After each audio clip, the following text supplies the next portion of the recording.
there's some forms of achievement that are resistance, but it depends on what we're doing with our Okay. achievement, Okay. you know? It depends on what we're doing with our success. So, we talk about this now in Freedom Lifted. It's no longer a civil rights tour company, right? I stopped giving the tours. I'd led 29 tours. My brother asked me to count last year, and so I did. And I'd led 29 tours in 10 years. I did the last tour in 2022. And by that point, I started using what I learned on the tours and content from the civil rights era and other eras of Black resistance to be examples in the curriculum that I have now. And the training curriculum I have, the resistance chapter actually talks about 6 forms of resistance. And that came directly from doing the tours.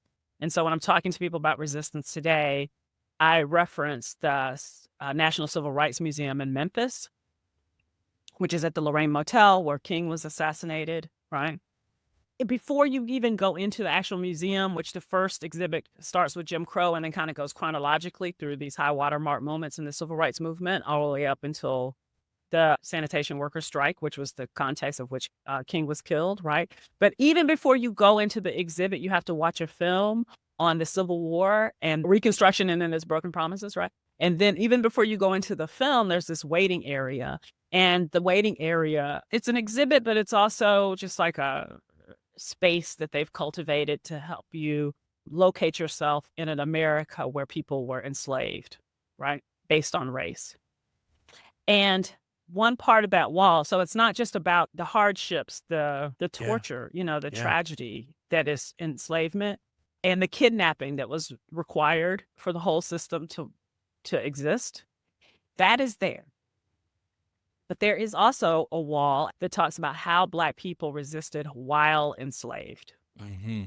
And there were 6 ways: escape, revolt, petition and protest, achievement and success, community building, and defiance. Right. And that is the frame that I talk about resistance to this day. And that's why going back to me saying, well, it's not just achievement. It's not just achievement. What I always think about is the whole work of justice work is to bring power to everybody, regardless of their identities, right? That's how I talk about social justice. And I know we've Oh had yeah. this Oh yeah. conversation before and you're much on the same page.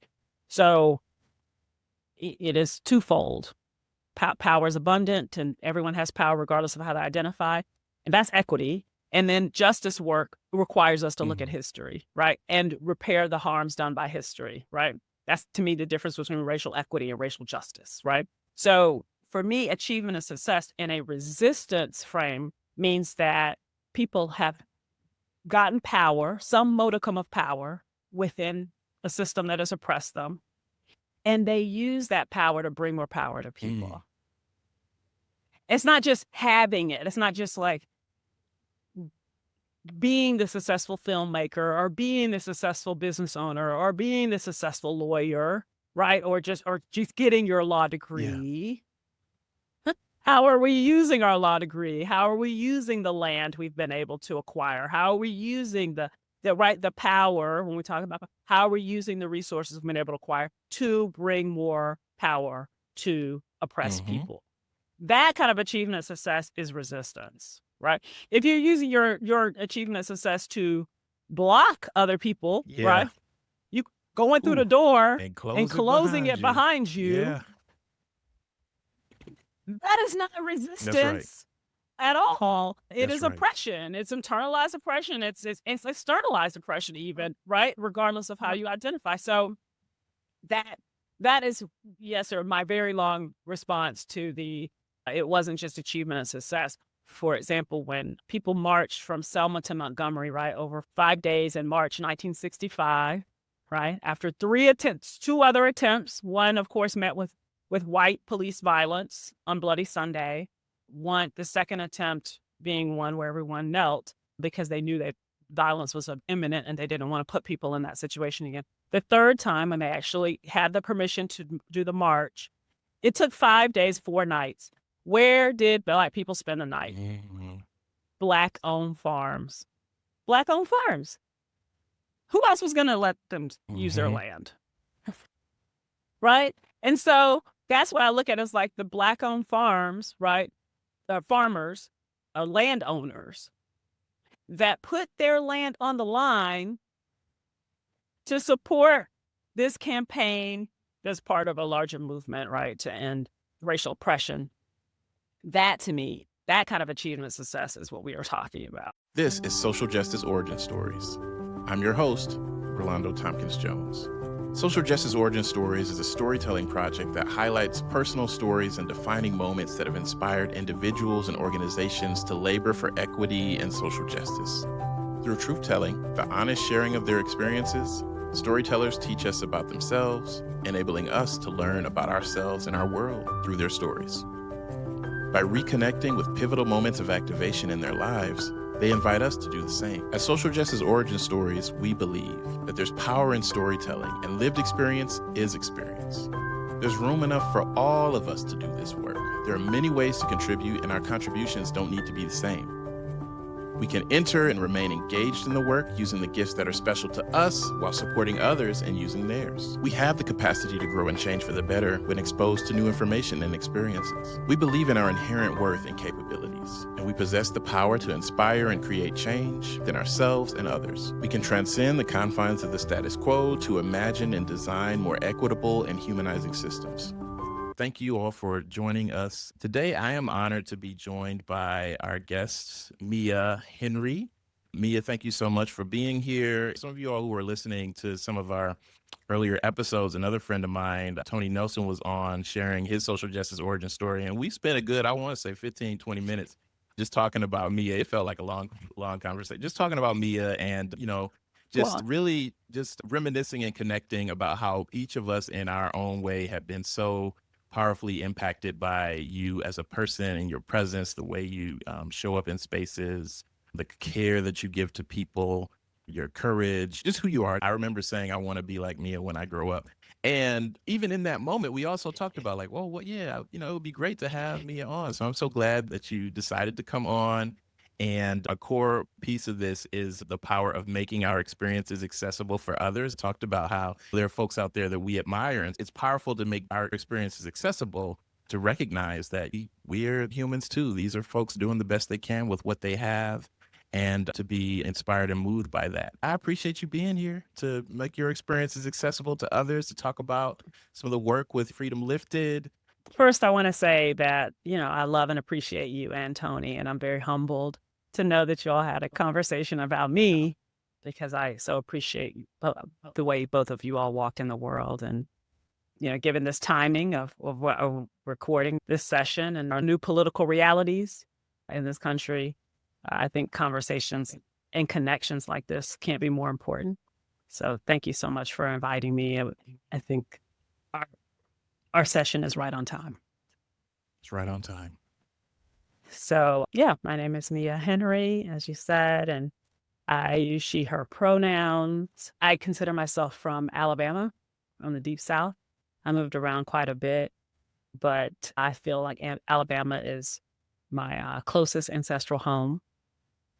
And I'm the daughter of Regina Moore Henry and Booker T. Henry. Regina, my mother, still lives in Alabama and is caregiving for my grandmother, who clearly I'm also a descendant of. And my father joined the Ancestors in 2012. They're a huge part of my origin story, obviously, as well as the origin story for Freedom Lifted, which is so closely connected to my heart. I'm very fortunate to have been able to build an entity that is so much a part of me.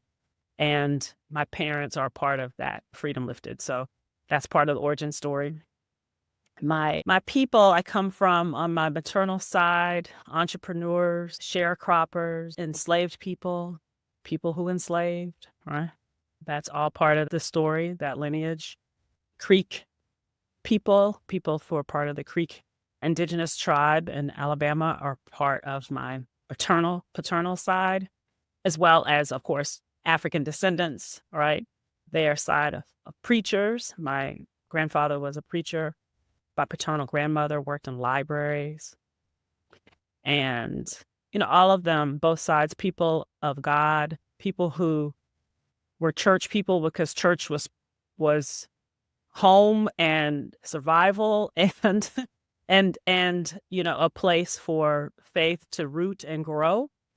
And that is part of my people, my story as well.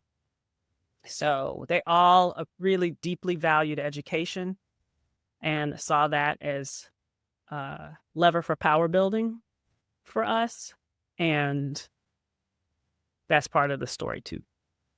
So that is who I am. I'm a daughter, granddaughter, I'm a sister, I'm a cousin, I'm a villager to so many of my people's children, and I'm a stepmom and bonus mom and a partner as best way I can be as well. So All that right. is who I am.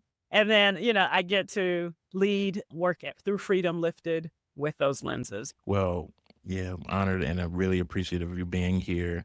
And yeah, appreciating you naming the folks too, your people. As you reflected on your own social justice origin stories, we're going to be talking about Freedom Lifted, but also you mentioned the connections between your training as an educator, the civil rights tours you led, and how that connects to the work you do now with Freedom Lifted. I started Freedom Lifted in 2011 as what I called at that point a civil rights tour company, right? And so it was just a moniker to be the name of the civil rights journeys that we were taking to Alabama and to Mississippi and to Memphis primarily. We went to North Carolina. We even did a tour out in the Bay Area at one point. We did some Underground Railroad tours early on as well. So it was much broader when we're thinking about it. The name Freedom Lifted, I was thinking about stories of freedom and stories of work for freedom, right? For oppressed peoples being lifted out of that books, if they made it into books, sometimes lifted out of obscurity, really, and Yeah. lifted up, right? And so that was the whole idea, is that I wanted the stories of resistance to be lifted up and highlighted and featured and really a part of people's understanding of this country. I was very, very interested early on, especially in trying to travel to other parts of the world. And I think that's what I was doing. I did a lot of that anyway, just as an individual, always interested in sites of resistance globally. And so I wanted to be part of an ecosystem of folks who were telling their local histories of resistance around the world. But I was really focused on this country. And as time went on, very early on, I got more and more focused to stories of Black resistance and stories of Black resistance in the South, because that's what I was closest to. And it felt to focus my work as now what I'm considering myself an entrepreneur, business owner, whatever. The more focused we are, right? The more effective I think we are. And I learned that pretty quickly in giving the tours too. It's like, let me just stick to Alabama, Memphis, and Mississippi, because I can do them all the time. So the ones that I was doing, I wanted to do kind of the same routes again and again so we could get, really good at it. So that's what I started in 2011. I was working at the Chicago Freedom School at the time. What really inspired me is in 2011 was the 50th anniversary of the Freedom Rides, the 1961 Freedom Rides. And so several young people who we were working with at the Chicago Freedom School and another staff person and I went down to Atlanta and hopped on a bus with one of the Freedom Riders, Dr. Bernard Lafayette. And we went from Atlanta through Birmingham over to Mississippi, back down through Montgomery, back over to Atlanta in like 5 days. It was so fast. But they were just like laying the history on, talking on the bus. We were meeting other elders. We were visiting sites of resistance, right? And a few museums. But what was so special to me about that time was just actually being with the young organizers from Chicago, experiencing, learning this history while on the road, right? And I love Charles and the other folks who were leading that tour. However, being from Alabama, I was like, we need to have food prepared by people from down here because we were eating like an IHOP and Subway and all this. And I was like, we should be having like soul food Yeah. and we should be having, being as much as possible supporting the local economies, of Black people in the South. And I had brought a few books with me just randomly that I wanted to have with me. And the young people were like, let me see that book, Mia, let me see what you brought. And I would point out to them, like, you are listening to this person who is featured on this page of this book right now, when we meet elders. And so they loved having that. So I thought, oh, it'd be cool to have like a mobile library, right? So by the end of that trip, I said, I'm gonna just start. I would like to start leading these tours myself. I think I can do it. And I started just like typing up the initial plans of it because I was like, wow, it shouldn't have to be a commemoration of something or an anniversary of anything for people to have this experience. And I really wanted it to be affordable. I wanted it to be intergenerational and I wanted to be centering Black resistance for sure and not just Black achievement. You know what I mean?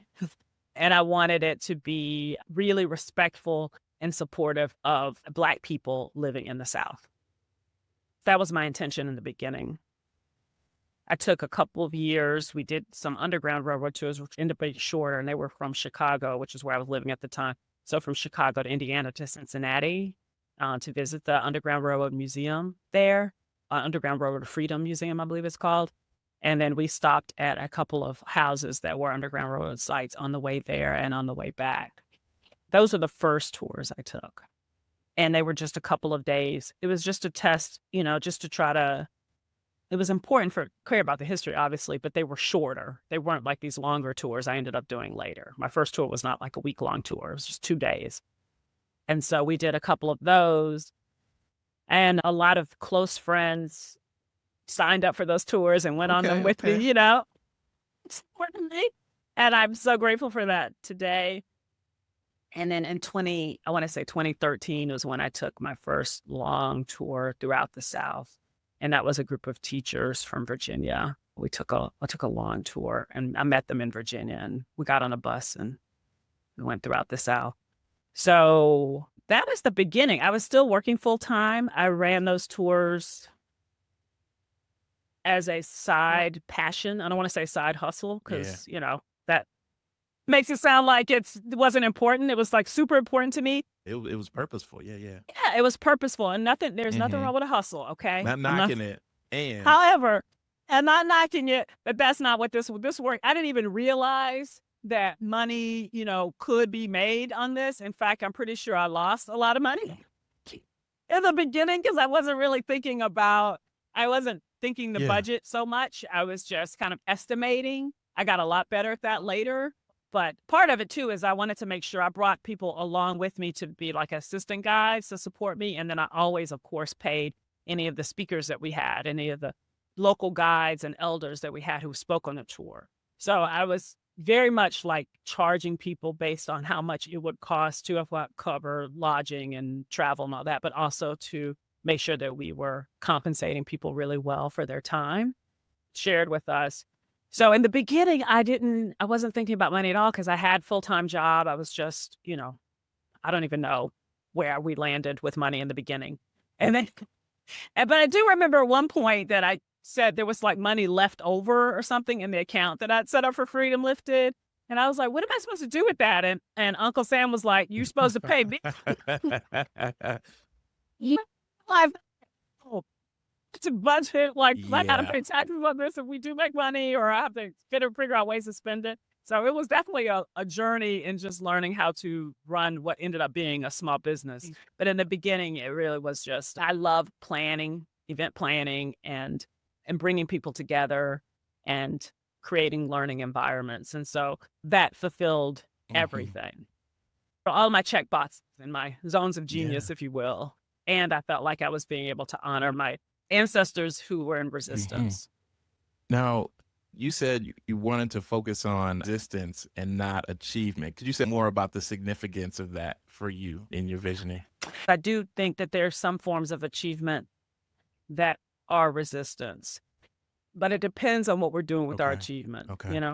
It depends on what we're doing with our success. So, we talk about this now in Freedom Lifted. It's no longer a civil rights tour company, right? I stopped giving the tours. I'd led 29 tours. My brother asked me to count last year, and so I did. And I'd led 29 tours in 9, 10 years. And I did the last tour in 2022. And by that point, we had moved into Freedom Lifted still obviously is my company, but we moved into I started using, what I learned on the tours and content from the civil rights era and other, eras of Black resistance to, be examples in the curriculum that I have now. And the training curriculum I have, the resistance chapter actually talks about 6 forms of resistance, and that came directly from doing the tours. And so when I'm talking to people about resistance today, I reference the National Civil Rights Museum in Memphis, which is at the Lorraine Motel where King was assassinated, right? And it's a fantastic museum. I recommend everyone go. I think everyone should go to Memphis to visit that museum. Before you even go into the actual museum, which the first exhibit starts with Jim Crow and then kind of goes chronologically through these high watermark moments in the civil rights movement, all the way up until the sanitation workers strike, which was the context of which King was killed, right? But even before you go into the exhibit, you have to watch a film on the Civil War and the broken promises of Mm. Reconstruction. Reconstruction, and then there's broken promises, right? And then even before you go into the film, there's this waiting area. And the waiting area has, I don't know how to explain. It's an exhibit, but it's also just like a space that they've cultivated to help you locate yourself in an America where people were enslaved, right? Based on race. And one part of that wall, so it's not just about the hardships, the Yeah. torture, the Yeah. tragedy that is enslavement and the kidnapping that was required for the whole system to exist. That is there. But there is also a wall, and there's also a wall that talks about how Black people resisted while enslaved. Hmm. And there were 6 ways: escape, revolt, petition and protest, achievement and success, community building, and defiance. Right? And that is the frame that I talk about resistance to this day. And that's why going back to me saying, well, it's not just achievement. It's not just achievement. That's true. But even there's a very critical eye we put towards achievement. It's not just like, you know, being successful in a Yeah. capitalist Yeah. system Yeah. or Yeah. Yeah. whatever, which is unfortunately often what people think about when they think about Yeah. Black Yeah. achievement. Yeah. And where everyone is very comfortable and in any kind of diversity, equity, inclusion work, justice work, if it results in people of color being successful within a system of profit making, then it's fine.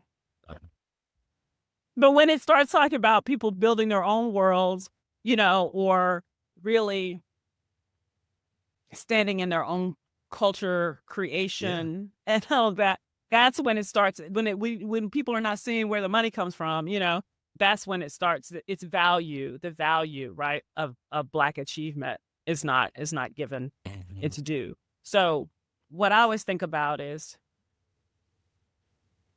the whole work of justice work is to bring power to everybody regardless of their identities, right? That's how I talk about social justice, and I know we've Oh had yeah. this Oh yeah. conversation before and you're much on the same page. So it is twofold. Everybody has power is abundant and everyone has power regardless of how they identify, and that's equity. And then justice work requires us to look at Hmm. history, right? And repair the harms done by history, right? That's to me the difference between racial equity and racial justice, right? So for me, achievement and success in a resistance frame means that people have gotten power, some modicum of power within a system that has oppressed them, and they use that power to bring more power to Mm. people. It's not just having it. It's not just like being the successful filmmaker or being the successful business owner or being the successful lawyer, right? Or just getting your law Yeah. degree. How are we using our law degree? How are we using the land we've been able to acquire? How are we using the the power, when we talk about how we're using the resources we've been able to acquire to bring more power to oppressed Mm-hmm. people. That kind of achievement success is resistance, right? If you're using your achievement success to block other people, Yeah. right? You going through Ooh. the door And and close it closing behind it you. behind you, Yeah. that is not That's right. resistance, at all. It That's is right. oppression. It's internalized oppression. It's externalized oppression, even, right? Regardless of how you identify. So that that is, yes, sir, my very long response to the it wasn't just achievement and success. What I did want people to know, an example we use in my course is, for example, when people marched from Selma to Montgomery, right, over 5 days in March 1965, right, after three attempts, two other attempts. One, of course, met with white police violence on Bloody Sunday. The second attempt being one where everyone knelt because they knew that violence was imminent and they didn't want to put people in that situation again. The third time, when they actually had the permission to do the march, it took 5 days, 4 nights. Where did Black people spend the night? Mm-hmm. Black-owned farms. Black-owned farms. Who else was going to let them use their Mm-hmm. land? Right? And so that's what I look at as like the Black-owned farms, right? The farmers, landowners that put their land on the line to support this campaign that's part of a larger movement, right, to end racial oppression. That, to me, that kind of achievement success is what we are talking about. And they did. I was just No, gonna go say, and ahead. Go that ahead. connects it because when you Sorry. said earlier, what do you do with that achievement? The storytelling you shared just now connects those dots. Yeah, it's a difference. Are you acquiring these things, this education, this land, these resources, and you're gonna close the door behind you, or go into exceptionalism? Look what I did. Why can't y'all do it? Or are you gonna use your power, as you said, to give power to more people? I so Right. appreciated that Right. storytelling. Yeah, yeah, yeah, yeah, yeah. Mm-hmm. Yeah. So you started off during these tours, you realized you could do some yourself over time. You started doing them. When did the desire, or when did you recognize and see, all right, so yeah, let's attach some curricular pieces to this thing in perhaps a different way than you had seen in terms of the curriculum? I know you said it came directly from the Hmm. tours and things you were seeing and noticing. What were those moments that led you, oh yeah, there's a way we can talk about this that talks about resistance in these ways, and there's a way that we can connect some of these experiences. So when did some of those things begin to take shape? There's some content that comes from the tours, but the frameworks come from many places. The main curriculum that we work with at Freedom Lifted has three parts. Connecting identity and power is the first part. Understanding oppression is the second part, both the history and how it acts, like how oppression operates. And then the third part is what we call working for justice in two ways: resistance, the work of people who are directly impacted by oppression, and solidarity, the work of people who are not directly impacted by oppression, but who are just as dedicated to ending it, right? And I say people, but because we're multiple things, we have multiple Yeah. identities, we are holding both those roles of resistance and solidarity. So I may be in resistance, I am in resistance as a Black person, as a woman, as a Black woman, right? But I'm in solidarity with people because I identify as heterosexual, right? So I'm in solidarity with folks who identify as LGBTQ, who identify as queer. I'm in solidarity with people who identify as transgender because I am cisgender, right? And so I don't have any unaccommodated disabilities at this time. So identify as being in solidarity with people with disabilities, right? And disability justice work. So because we're multiple things and we have different levels of power, right? Depending on the different identities we occupy both those things. So they're both part of the third part, working for justice. All of that came from I've been so fortunate, Rolando. I've had like a great job. Yeah, yeah. I've been so fortunate. I don't know what the future holds, especially given the hostility to this work that the Yeah. upcoming returning administration has. But I'm trusting. I have been God and the universe has put me in the right place at the right times to take advantage of of opportunities to continue to teach this work. And that is where the curriculum has come from. It came from the Chicago work I did with the Chicago Freedom School and young people there. That's the connecting identity and power piece. The understanding oppression piece is built off of the work of Iris Marion Young's Five Faces of Oppression and the tours, right? It is, and I really worked on that after Freddie Gray was murdered in Baltimore, and we did a workshop on the Five Faces of Oppression and the history of Baltimore when I was working at the Arcus Center for Social Justice Leadership in Kalamazoo College. And so I got to work. We kind of, what do you call it, like piloted the workshop there, and then I was able to refine it quite a bit there. And then the working for justice piece, as I told you, the resistance part comes from directly from the National Civil Rights Museum in Memphis. And then the solidarity piece, I don't know, I worked on that. I think it's still being honed, but we talk about, different ways of solidarity, both personal, interpersonal, cultural, and systematic, and through policies and practices. And we're also now talking about shared power quite a bit too. And what does it look like again to think about power as abundant? And so where did that come from? I can see in your storytelling a sort of a progression. You're starting these tours, and then a progression, and at the same time a strong theme of the power of story and education and organizing and supporting folks. And so, there's the curriculum, and you talked about, okay, this is where it came from, and now you're talking about shared power. And so I'm feeling how all these things are connected. But I was going to ask you, because I know you do have the podcast as well, right? Shared Power podcast, Oh, right? yeah.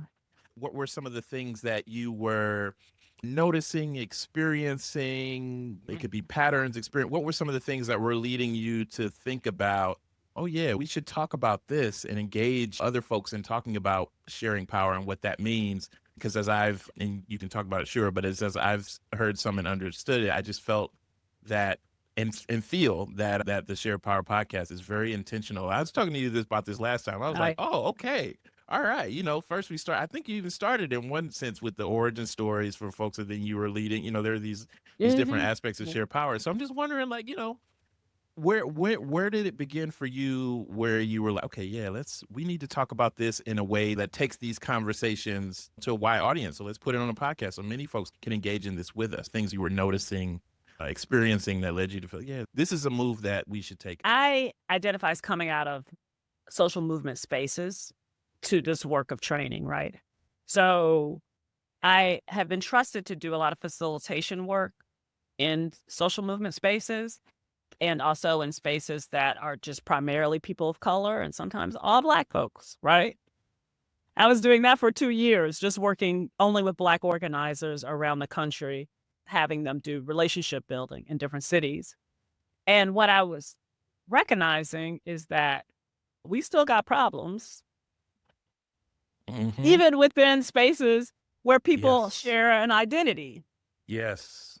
Yes. And so it wasn't enough to talk. Privilege was never enough to talk about, but it seemed just really short-sighted in being able to address or uh, it was not just short-sighted, it was just inadequate, right? To Inadequate. address some of Incomplete, the maybe. issues. Incomplete, right, in order to address some of these issues.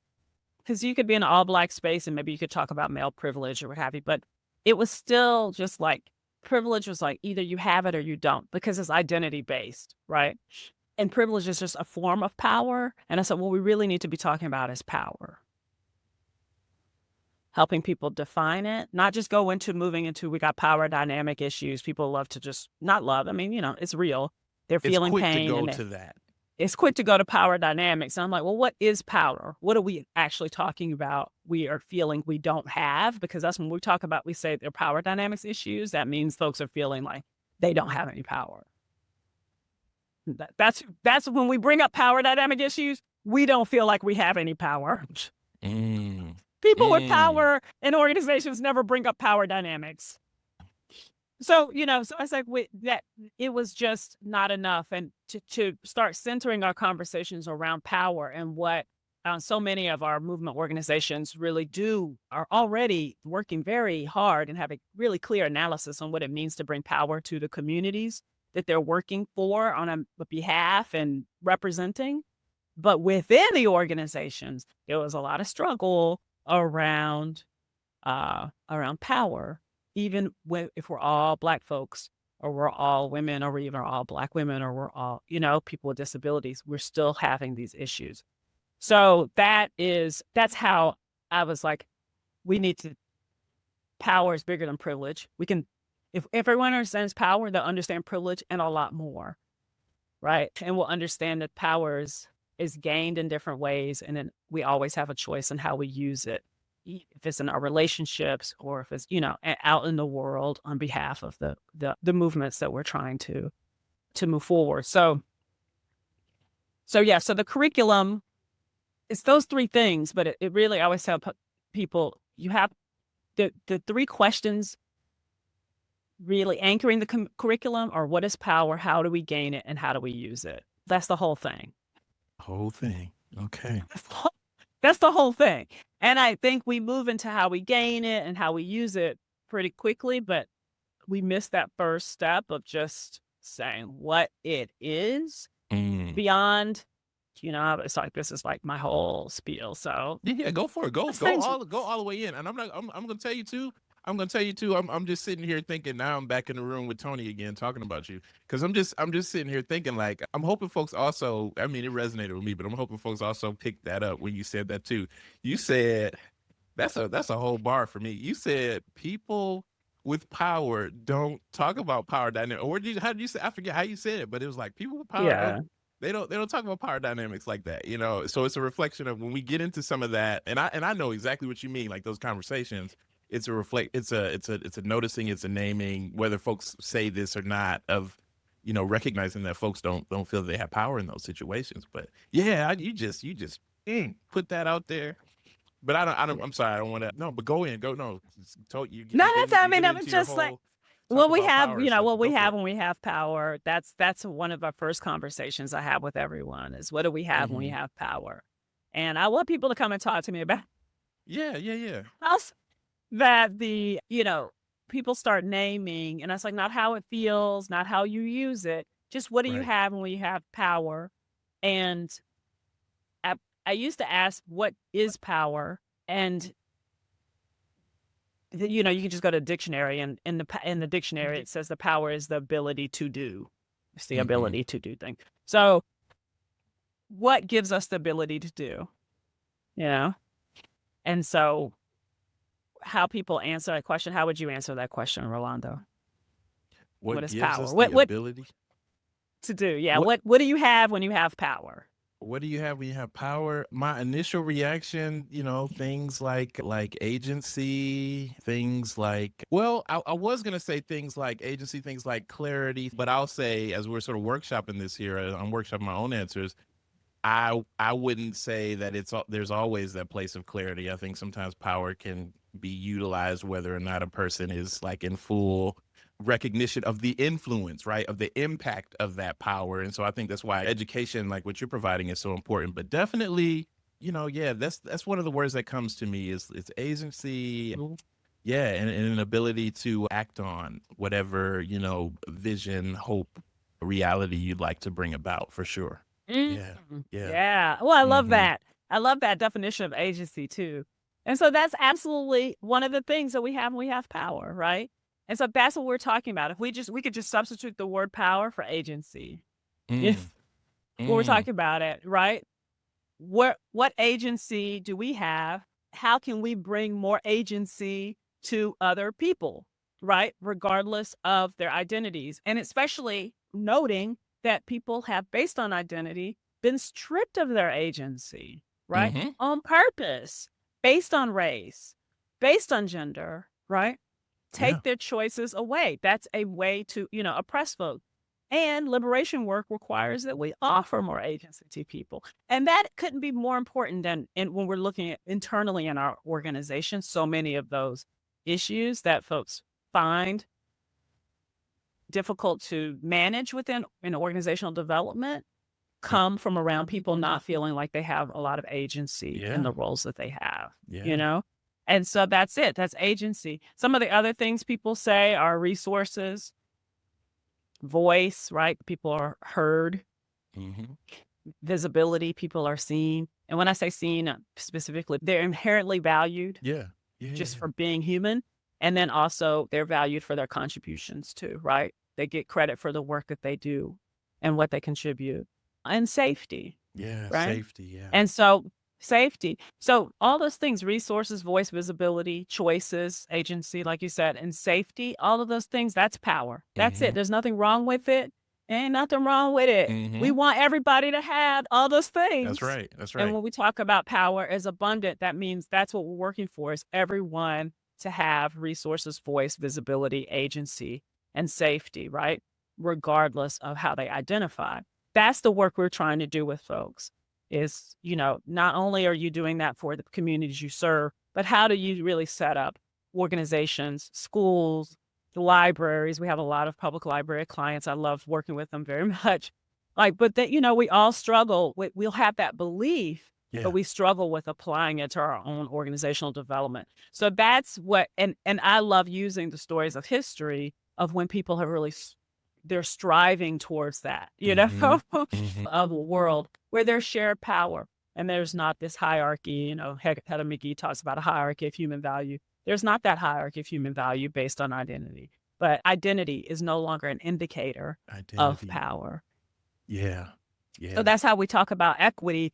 Racial equity means race is no longer how much resource that people's resources, their voice, their Yeah. visibility, their agency, and their safety.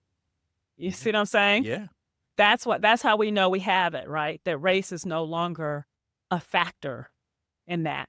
Power changes, it's relational, it's changing all the time, situational all the time.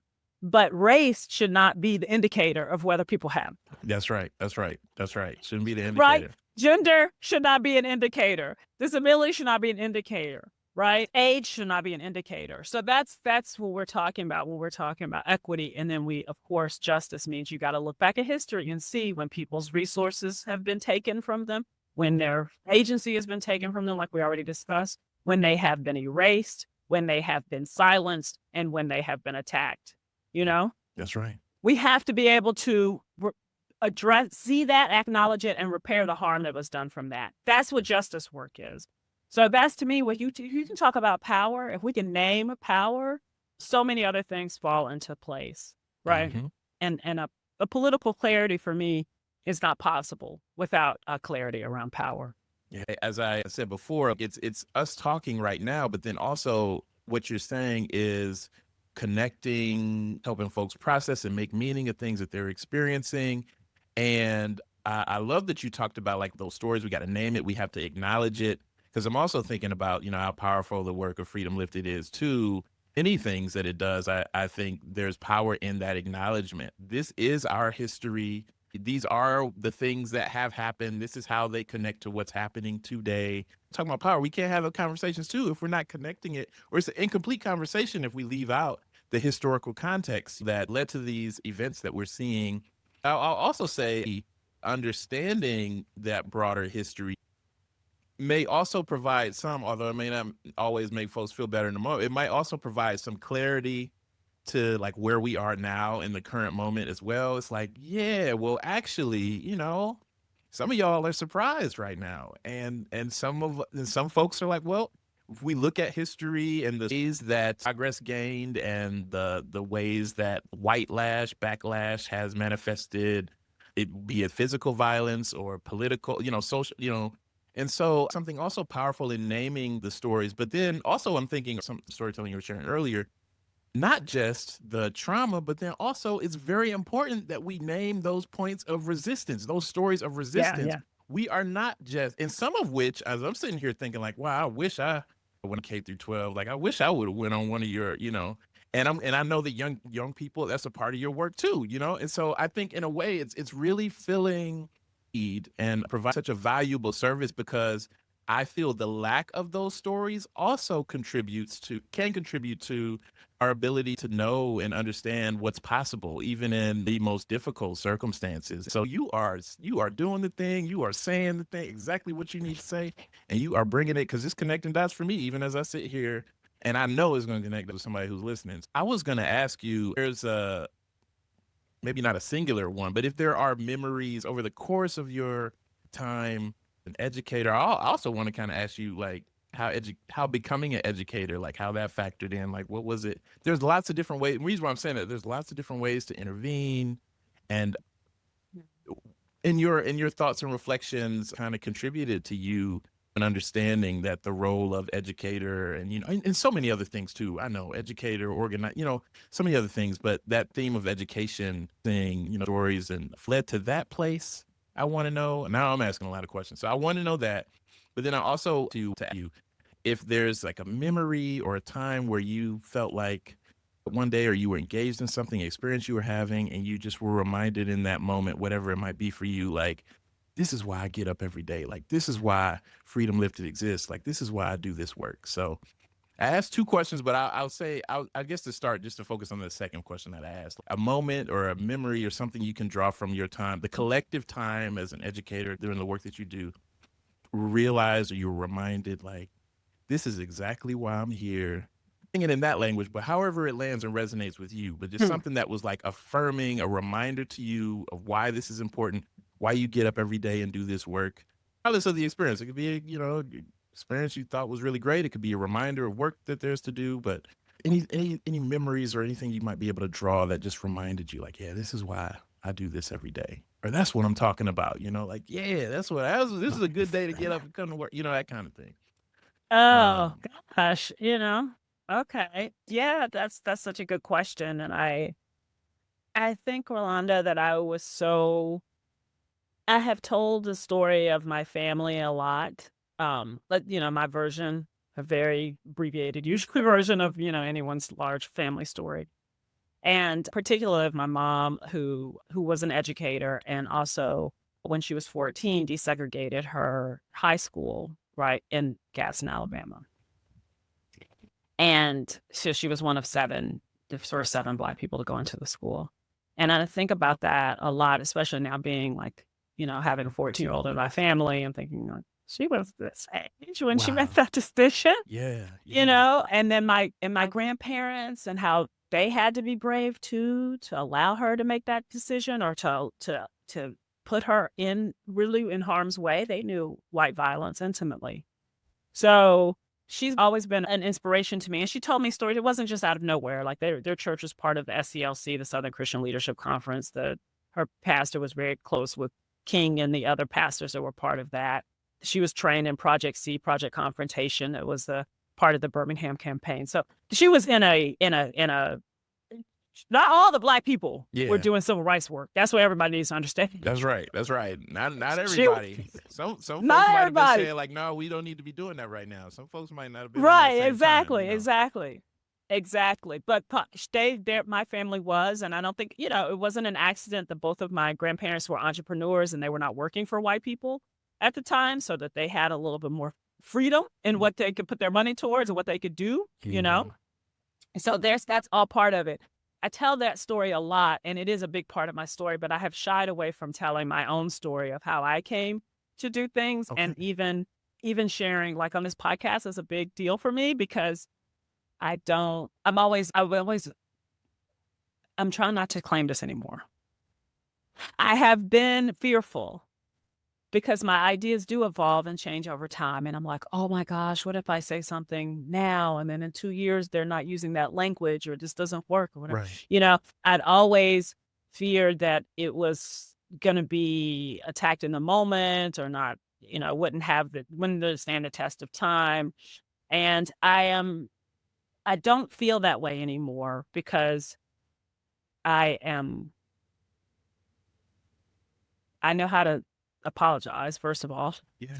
Yeah. Which Absolutely. is a big part of doing justice work, I believe, That's right. is taking responsibility for harm that we cause.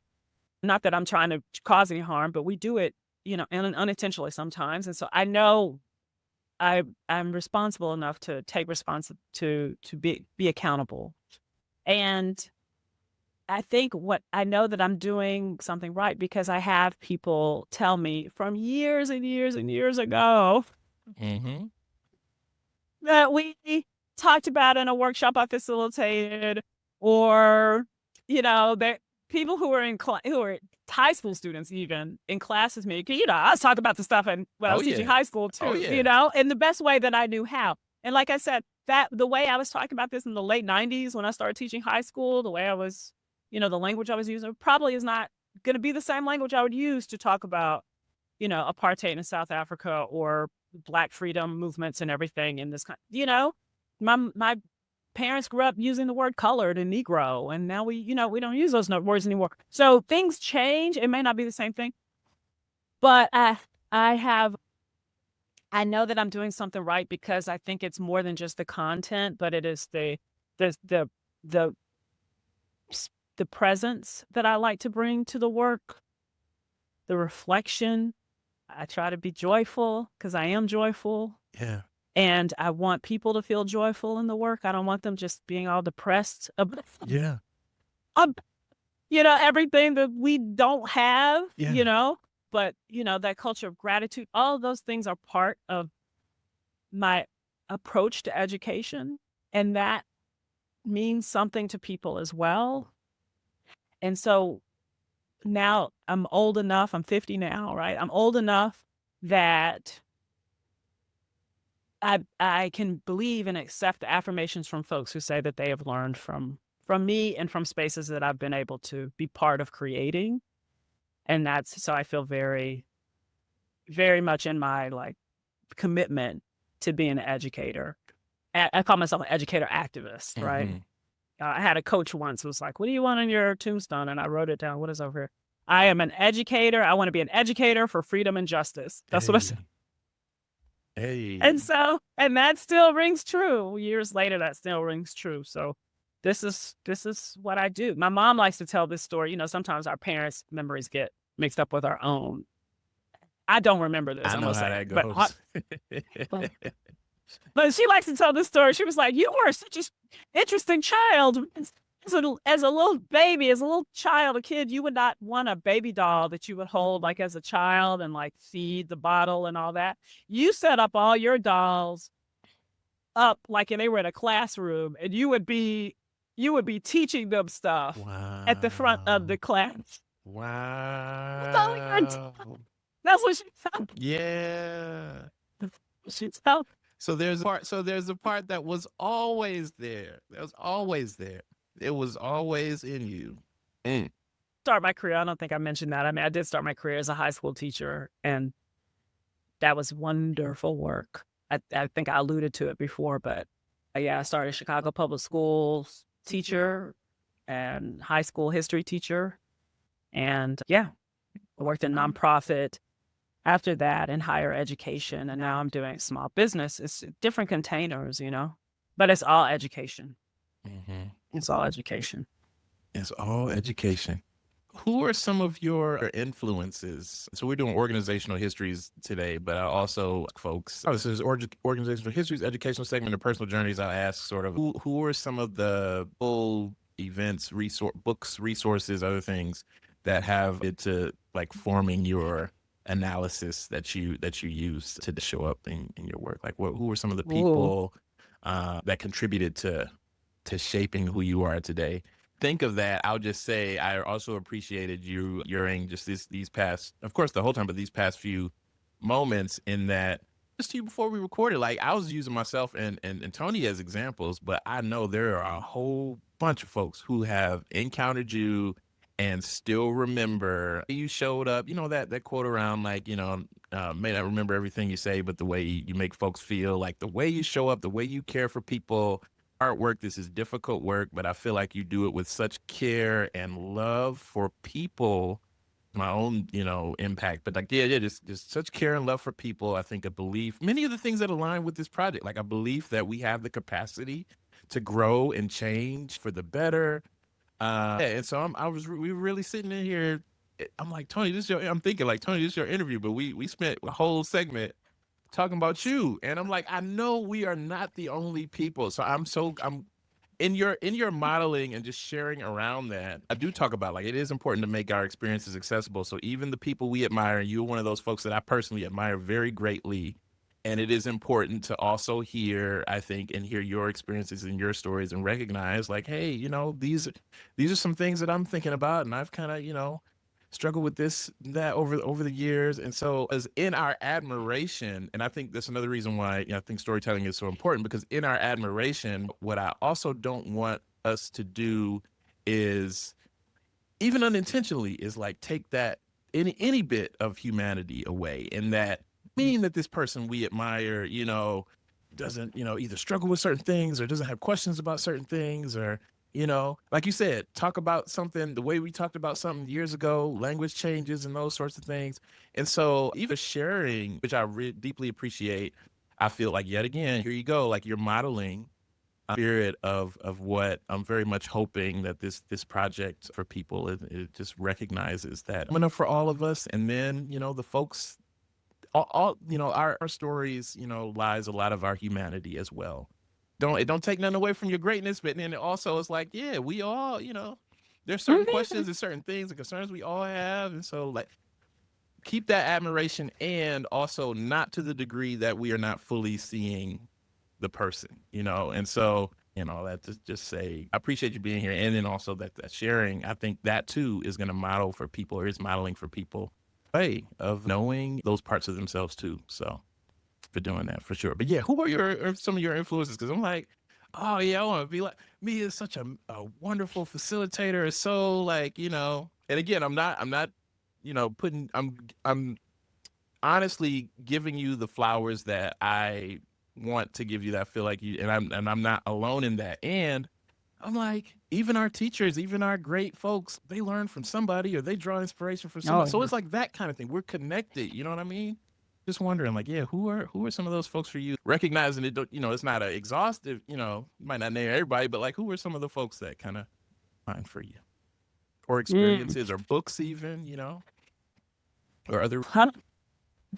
The stories, the many books. I love reading, and I'm like reading all the time. But my first teacher, I feel like, in for me, was my mother, and is my mother, because she was also an educator, and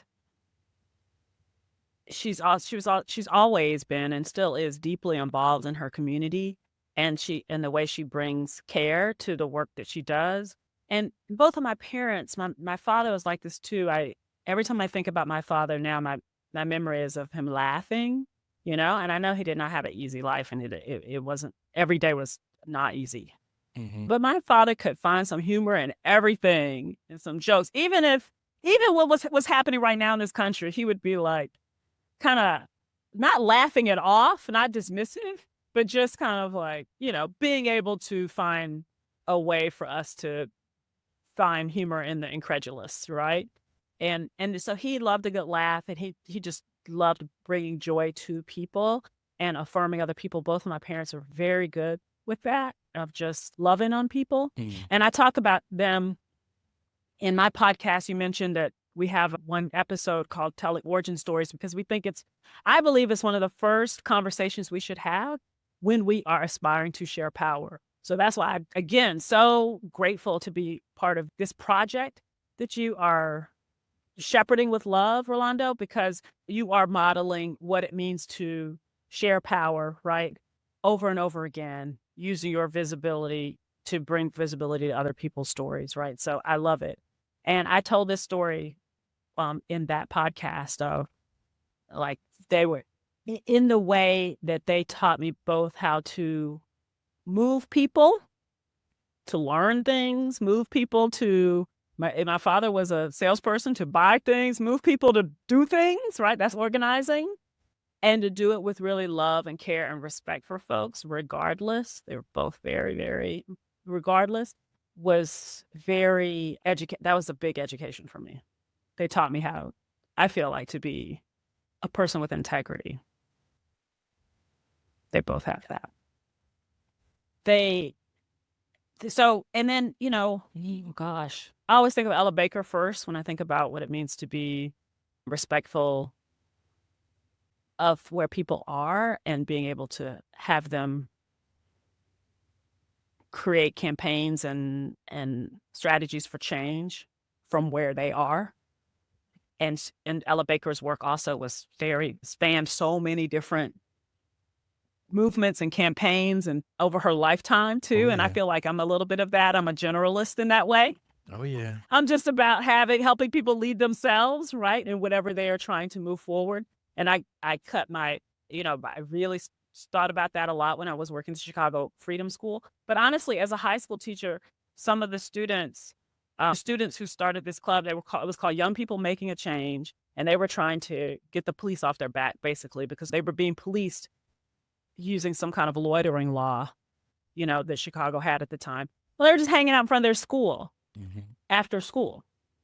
Yeah. Just being kids of color hanging out in front of their school, and they were being heavily policed and surveilled, and they wanted to do something about it. And that was their idea, but they needed a teacher so that they could be like a legit organization. And they came to me to do it. And I felt like that was like such Yeah, like, whoa. But yeah. It's an honor. So I love that. Yeah, it's an honor. And I feel like that is what I know about Ella Baker's life, and reading Barbara Ransby's fantastic book on Ella Baker, is that people, when they needed support doing what they wanted to do, yeah, that's when they called, yeah, Ella Baker, yeah, versus calling an organization so that you could do what that organization was doing. You know what I mean? yeah. So that's the kind of person I want to be, or sort of kind of resource I want to be for our movements. And yeah, so that I think about that. I think about Septima Clark, obviously, who was one of the founders of the citizenship schools and worked out of Highlander for many years, practicing political education and popular education, helping people both with the literacy, because, we need both the skills and the analysis to do this work well. Mm-hmm. And of course, the legacy of Highlander. I read Miles Horton's book years ago, The Long Haul. And again, recognizing this is not just one year, one campaign, one work. This is long haul work. Man, have I been reminded of that this week, because we may go through some times that I might not see the end of, honestly. Yeah. Yeah. And so, yeah. And that's kind of like a woof, Mm-hmm. So going back and being reminded of those folks, the elders who wrote and I appreciate all the people writing so many books, and, young people, older people, what have you.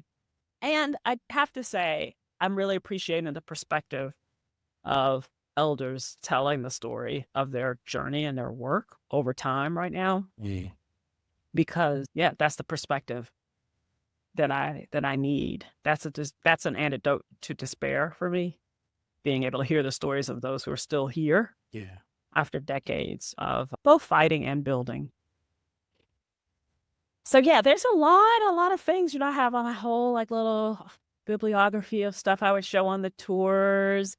It's not always just a book or a movie or a document. It's usually like a snippet from something too. Like it's a particular page, like in Miles Horton's Long Haul, and he talked about the enslaved people who would put these soak logs in water for a couple weeks, so they would be super wet. So then when you put them on the fire, it would take a long time for them to burn, so that they could take some time off and not constantly have to feed the fire. Yeah. I'm not know if I'm telling you correctly, but this kind of planning for your rest, Which is resistance. Enslaved ancestors, that is resistance too. Enslaved people were thinking about that. They were like, I want to take a week off. That's right. Let's make this log. How can we make this log last for a little while without tending to it so much? Those are the kind of things. I mean, there's a lot of great stories in that book, but for me, all of the resources and readings and things I hear, it's usually like a bit of it. Like in the movie Selma, the scene where they're arguing. She's great scene with people representing 4 or 5 different organizations arguing about how they were going to go about strategy in this place. I was like, that is an education. That's right. Because they still got it done. They argued and they still got it done. That's right. So Yeah, so those are the kind of things. I'm sorry I'm falling short on like No, a no, you whole good. You good. list of things, but yeah. You're good. You're good. They argue and they still got it done. And then even the lesson in that is that it is possible. It is possible. At least the lesson I'm taking away from you just sharing this story right here. They argued, they still got it done, and it is possible because they still got it done at that time. So y'all, what Yeah. instruction can we take from that? Now, I also ask people, just thinking collectively over the things you just shared, like what would you say either to them or about them of appreciation for that contribution? What would I say to or about the people and that I The look to people, books, yeah, as yeah, all of that. Thinking of all that stuff yeah. collectively, what would you say, yeah, to them or about Oh them? my gosh. Well, thank you, of course, right? There's immense gratitude. And the gratitude, thank you and please continue to tell your stories. Like I love for my mom to continue to tell her stories. Or if we're telling stories of people who are no longer with us, let's continue to do that. Let's not make it one book or one documentary or one thing about folks, but we want let's continue to unravel the complexities of who we are as folks striving to lead in movements, right? And I do think that's another Ella Baker thing. We're leaderful, right? So if we're always, part of it is the thank you for uncovering the nuances. Like my mom didn't just say about everything she did right, it was just like all of the times that she felt afraid, times she could have done something differently, That's what I'm talking about. that. Yeah, keep telling us about that because those that you mentioned it Yeah, earlier, that's Rolanda, the exactly what I'm talking humanity about. The kind of sharing, yeah. that invites everyone to see themselves as able to lead because we can't have any heroes.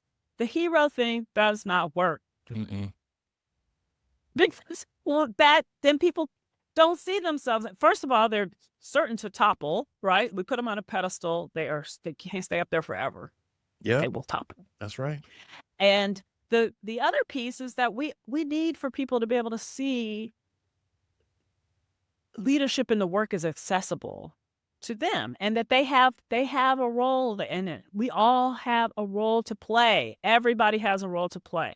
And that sounds cliche, but it's so true. And the role we play can go a lot of different directions. So see yourself in it, but this is not a neutral. I'm not imploring people this in a neutral way because remember, everybody has power too. And as they're building power, they have a choice and how they're going to use it. How you gonna use it? How you gonna So use it? how are you going to use it? How are you going to use it? Mm-mm. So yeah, so that's it. Like not, people see orators, right? People who give speeches or as leaders. It's like the speech is not leading. Leading is not giving a speech. The speech is just a reflection, a moment in time on a person analysis of the moment, right? And what they're challenging people in the room to do. It is just a strategy of leadership, right? Not it. And so your goal, well, our goals can't be to give speeches. You know what I mean? Our goals can't be to just be on the stage and just be visible. If the goal has to be, what do we want to move and change in the world? How are we bringing more power to more people? And then will a speech help me do that? Yes or no? Or maybe something else will help you do that. Or You know maybe what I mean? something Like else. or maybe something else will help you do that. The strat, the strategy is not the work. It's it's not the goal. So yeah, I don't know. I'm starting to No, you get it because it's be a getting little back into this preachy and get a little conversation. digress. Is getting back into this, but because in that I think it illuminates a lot of room and a lot of possibility. Because I will say sometimes, at least I've felt like there is sort of a prioritization of the stuff that is like out there and in front, and like and just recognizing there's a variety of different ways to intervene, to take action, and so hoping folks who are out there listening to this are reminded of that. Like it doesn't have to look one way. The hero thing is done with. It reminded me of this earlier conversation we had off the air in preparation for this. I was just talking about sports teams and the idea of one person carrying a team. I'm challenged by because there's lots of other things that factor into how we get to Yes. success, And so I Yeah. appreciated you Hmm. naming using speeches as an example, but like I appreciated you and just reminding folks like it's a variety of different ways to contribute. I have finish the statement prompts here. It's just a statement in time. It could change if I, ask you this question 3 months, 6 months down. Uh, so you can say as much or as little as you want to these prompts. Okay. So the first prompt is, true social justice is possible when? True social justice is possible when we are all able to see power as abundant and not scarce. My approach to social justice is shaped by. My approach to social justice is shaped by my family lineage, my formal education, my informal education, what I've learned from classrooms, books, people, and mistakes. That's real. And then the last one is standing and sharing our social justice origin stories is important because. Sharing our social justice origin stories is important because we have to be reminded that there are many paths to leading in the work. And those who are listening need many models of how to show up. And those who are sharing need opportunities to reflect and be centered in the gratitude for that origin story and for that path. I hope your storytelling, the storytelling of the us who have contributed to this project, these recordings will last for many years and quite honestly, even beyond our lifetimes. And so, folks who may, future generations who may come across this years and years from now, any wisdom you'd like to share with them, any things you'd like to say, like what would you want them to know for future generations who will come across this recording? You have power, you have resources, you have voice, you have visibility, you have agency, and you, in some ways, have safety. And if you don't have as much as you need right now, join with others so that you can build it. That action with others and connection with others is the antidote to despair. Do not do this work alone. It is not possible. So together you can build power and you can also just stay grounded in the work. So just make sure you are never ever doing or trying to do the work in isolation. With your power, you have choices, right? And so I really employ you as I to remind myself every day is as much as possible to use my power to bring more power to people, right? Just to try to do more liberation work than oppression work. Tip the scales to freedom. And that has to be done with intentionality, though, right? And we can't do it if we don't acknowledge the power we have. So yeah, that's I think what I would want to say. And Okay. what I say to myself today. Yeah. Okay. Hey, and I'm hearing it too. Hey, I mean, it reverberates, right? With power, you have choices. Come on, y'all. With power, you have choices, right? So I appreciate you sharing your message there. So this last piece is, yeah, community voices segment that eventually, as folks kind of share with me, kind of how they're interacting with the stories, what they're learning, what they're hearing. There are going to be entire episodes around to folks' feedback and questions and different things. If folks want to come on, they can come on and share the impact of what they're hearing.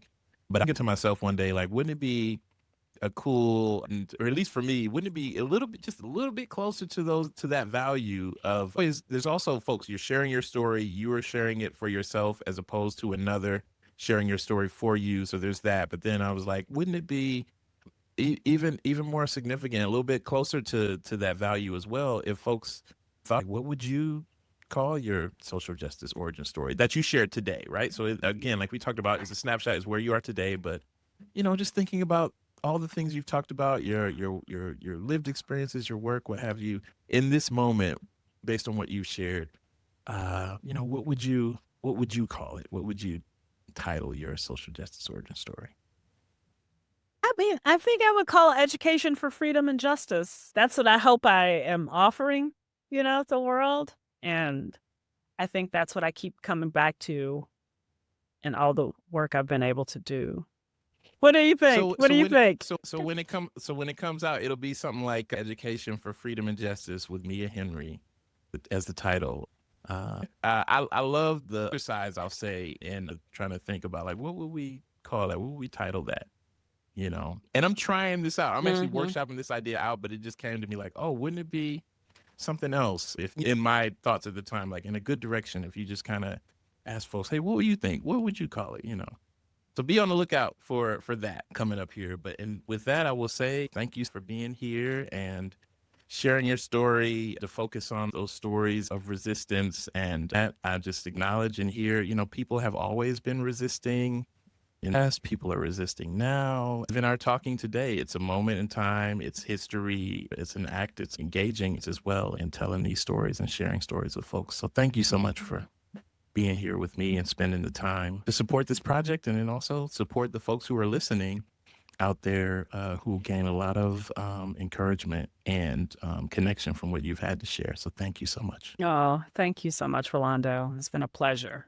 Thank you for listening. If you enjoyed this episode, please leave a review on Apple Podcasts and subscribe to Social Justice Origin Stories there or wherever you get your podcasts. You can also watch video episodes on YouTube at Social Justice Origin Stories, and I'd really appreciate it if you subscribe there as well.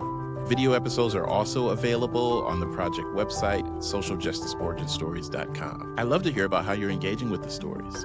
Share your thoughts at socialjusticeoriginstories.com/contact or by emailing stories@socialjusticeoriginstories.com. To support the work of Social Justice Origin Stories, consider becoming a monthly patron. Your contributions will help keep this research going and support its mission. Visit patreon.com/socialjusticeoriginstories to learn more and to make a contribution.